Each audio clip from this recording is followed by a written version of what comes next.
Comment bien faire l'exercice du gainage pour le rendre efficace et pour ne pas se faire de mal, c'est ce que je vais vous expliquer dans cette petite vidéo.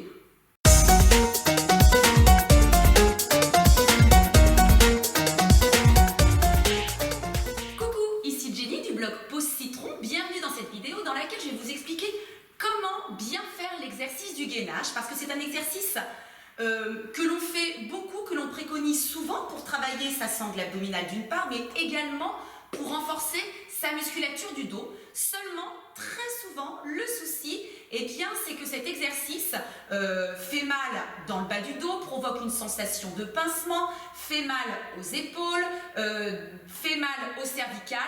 Et là, dans 90% des cas, c'est tout simplement parce que on est mal positionné. Parce que un gainage, il ne s'agit pas tout simplement, pouf, de se mettre à quatre pattes, de s'installer et de tenir.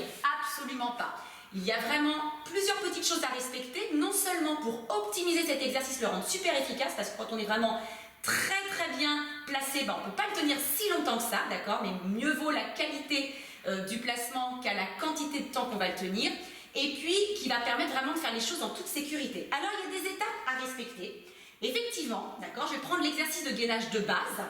On va pour cela se placer à quatre pattes. Et la première chose à savoir, c'est qu'il est hyper important de répartir uniformément le poids du corps sur ces quatre appuis. Donc pour cela, on va positionner ses poignets sous ses épaules, écartés de la largeur du buste, et ses genoux sous ses hanches, écartés de la largeur du bassin. Et déjà pour soulager les épaules, on évite que ces dernières soient plus en avant, d'accord, mais plutôt au-dessus des poignets, voire même en arrière si on a des soucis d'épaule. Même chose pour soulager les poignets, on évite surtout que les épaules soient trop en avant, d'accord. Donc mon poids du corps est parfaitement réparti, je n'ai pas le bassin avancé. Et puis, moi ce que j'aime bien faire, pour faire comprendre les choses, c'est de commencer par mal se tenir, parce que comme ça on sent mieux le placement. Nos bras sont tendus et on va commencer par installer le haut de son dos. On va repousser le sol afin de fixer ses omoplates, installer sa cage thoracique bien haute entre ses deux bras, mais en veillant à ne pas arrondir le haut du dos. On essaie en fait de garder ses omoplates légèrement serrées. Puis, on va placer sa colonne cervicale. On va éviter de lâcher la tête, le menton dans le cou, ou de laisser la tête tomber. Non, au contraire, on va pousser le bout du nez en direction du tapis pour ensuite tirer l'occiput, l'arrière de la tête, vers le plafond. Et ça permet d'aligner nos 7 vertèbres cervicales avec la partie supérieure de la colonne dorsale. Enfin, on va placer son bassin en neutre, aligner ses 5 vertèbres lombaires avec la partie inférieure de la colonne dorsale en faisant une légère rétroversion. Voilà, l'idée c'est de parfaitement aligner sa colonne de la première cervicale à la dernière lombaire. Ça, c'est la première chose. On va ensuite contracter son anus et son périnée. Pour engager le plancher pelvien, on va pour cela imaginer retenir un gaz et retenir une envie de pipi. Et on va enfin rentrer le ventre le plus possible pour aspirer son nombril, comme si on voulait coller ce dernier contre sa colonne lombaire. Et on n'a plus qu'à dégager une première jambe. On prend appui sur ses orteils, on pousse bien le talon vers l'arrière.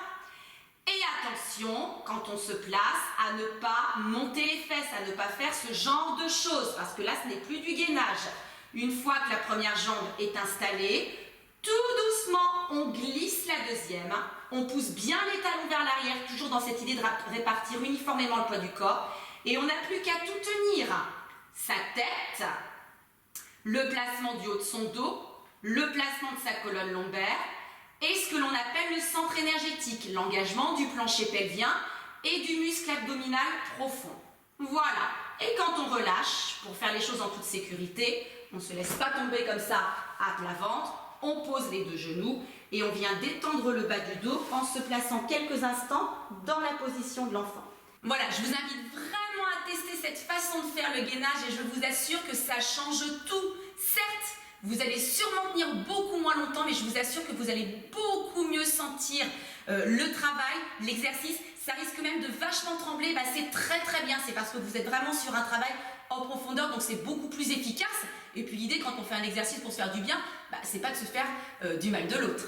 Si vous avez aimé cette vidéo, n'hésitez pas à la liker, à la partager et puis à vous abonner à ma chaîne où vous retrouverez tout un tas d'astuces, de conseils, de séances pour votre silhouette et votre bien-être. Et je vous donne également rendez-vous sur posecitron.com. Et puis si comme 80% de la population, eh bien, vous avez mal au dos, je vous invite à retrouver mon programme dos, un programme d'exercice précis, sans contre-indication, à réaliser 3 fois par semaine pour des résultats garantis en 3 semaines. Je vous laisse là et je vous dis à très vite dans une prochaine vidéo.